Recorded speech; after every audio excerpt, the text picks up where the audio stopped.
with eating animals. Alice Waters, Natalie Portman, and Jonathan Safran-Foer invite you to join the food underground. Alice Waters was riding in the backseat of a Tesla, breathlessly describing some purchases she had just made at the Telluride Farmers Market: glorious tomatoes, last of the peaches, herbs, basil, mesclun salad, beautiful melons, flowers. Whether it was the altitude of the Colorado mountain town or the exquisiteness of the harvest that accelerated her respiration was unclear. But the chef and restaurateur's mission on this particular day at the Telluride Film Festival last September was to encourage people to see a movie at the fest that would make any viewer consider her next meal with care: eating animals.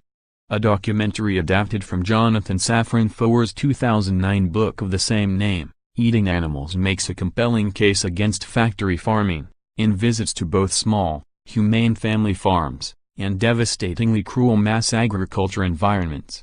I liked that somebody was making it real, the big issue of collusion between huge corporations and the government, Waters said, explaining why she was championing the documentary, which opens in New York on Friday and in Los Angeles next week. We need to think about this in a very different way. We're in the food underground, and we have to connect with each other. We have to help people become informed about the poisoning of our food system and the ownership by a small number of national food corporations.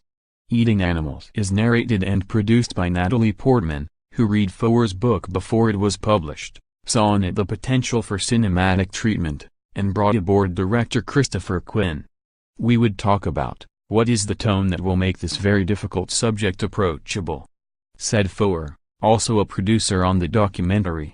Because people are so disinclined to approach it, to willingly say, I'm going to upset myself for 90 minutes. You're gonna tell me this thing I love, it's probably not good for me or anybody else. Vegans may appreciate the anti-animal cruelty themes of the movie, but the tone the filmmakers sought to strike was one of openness to different viewpoints. Portman is vegan. Foer describes himself as eating as little meat as possible, which for me happens to be zero. And Quinn eats meat. Waters, aboard as a booster of the film, also eats meat, but only from select sources. I'm a little bit with Wendell Berry, and many environmentalists and farmers that I know that would like to have animals as part of the big picture of farming, and I believe in that, Waters said. Instead of emphasizing divisions, the filmmakers focused their documentary on the unsung heroes of livestock, people like Frank Reese, a fourth-generation farmer who raises heritage poultry with an emphasis on animal welfare and environmental stewardship, and veterinarian James Keene, a whistleblower who told the New York Times about animal mistreatment at a government laboratory.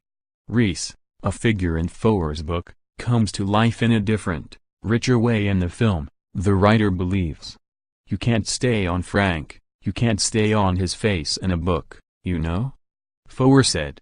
I wrote about him a lot, but all of the writing doesn't convey what it does just staying on his face for a few seconds.